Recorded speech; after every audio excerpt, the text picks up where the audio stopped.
Warning, this video contains spoilers. Don't say I didn't warn you, because I just did. Hey everyone, Dan Green here. I'm taking a break from my busy schedule as an important voice actor to talk to you about a movie I saw recently. It's called The Spiderwick Chronicles, starring Freddie Highmore, Seth Rogen, Freddie Highmore, Nick Nolte, Martin Short, Freddie Highmore, and Freddie Highmore. Yes, folks, Martin Short is in this movie. For those of you who thought his career had died after the Santa Claus 3 The Quickening, I'm afraid you are sadly mistaken. Let me start off by saying that this is the least believable movie ever made. Not because of all the magic and mythical creatures, or the fact that Freddie Highmore is playing an American, or even because Martin Short seems to have a movie career again. No, this movie is completely illogical, because none of the children play card games. I mean, it's a 90-minute movie. That gives them ample time to throw in a scene where a character is having a duel with another character, or maybe just to show someone restructuring their deck. But no, there's not even a trace of a dark magician. As a moviegoer, I was deeply insulted by this obvious discrepancy, and I wish to have my money back, so that I might spend it on trading cards. So this movie is called The Spiderwick Chronicles. Why in the name of Harland Williams are there so many Chronicles these days? You've got the Sarah Connor Chronicles, the Chronicles of Narnia, the Chronicles of Riddick, Sonic the Hedgehog Chronicles, Roughnecks the Starship Trooper Chronicles. Why aren't there any Dan Green Chronicles?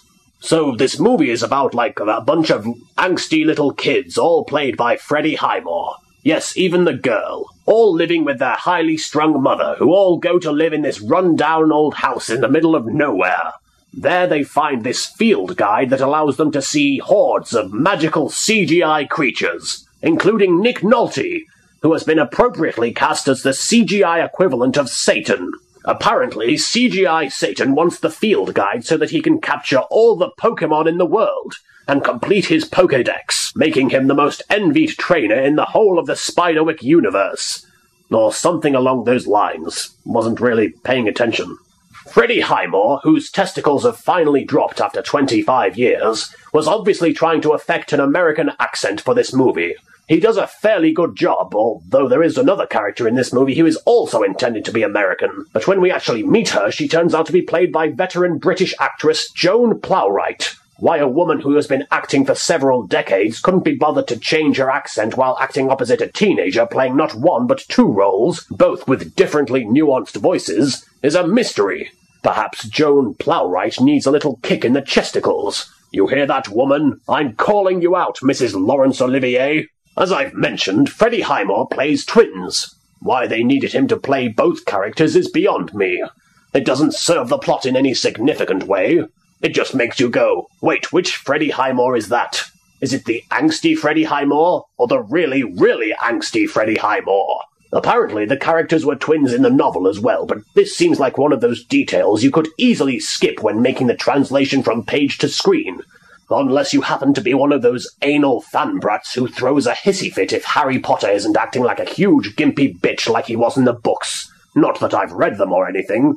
If it doesn't have children's card games, I'm not interested. Quidditch, don't make me laugh. I've got your golden snitch right here, Rowling.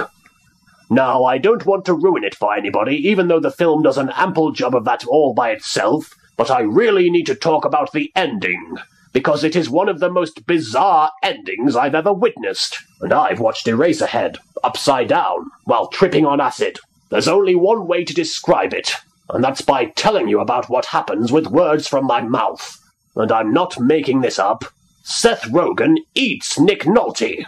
You heard me right. Seth Rogen eats Nick Nolte. It's like something out of Silence of the Lambs, except it's Seth Rogen and Nick Nolte being eaten by Seth Rogen. It was pretty disturbing. I prefer to watch Seth Rogen accidentally impregnating young women. Not devouring famous character actors from such films as The Hulk and Another 48 Hours. By the way, this movie is based on a series of children's novels. Apparently, it isn't a very faithful adaptation, but after doing some research, I can conclude that neither the movie nor the books involve card games. So they're both as worthless as each other. I give this movie 1.5 Dark Magicians out of 4. It was rather like watching Joey try to duel Seto Kaiba. It's so pitiful you end up feeling rather bad for laughing at it so damn hard. But then you remember it's just Joey, so you carry on laughing anyway. I'm Dan Green. And this was my 2 cents, which when compared to your 2 cents is like $50. Thank you. I'm Dan Green. What a great day we had! Shut up, Spider-Man, or I'll tell everyone you're Peter Parker. You're my favorite pal. That's nice. Can a hero get a hug? No.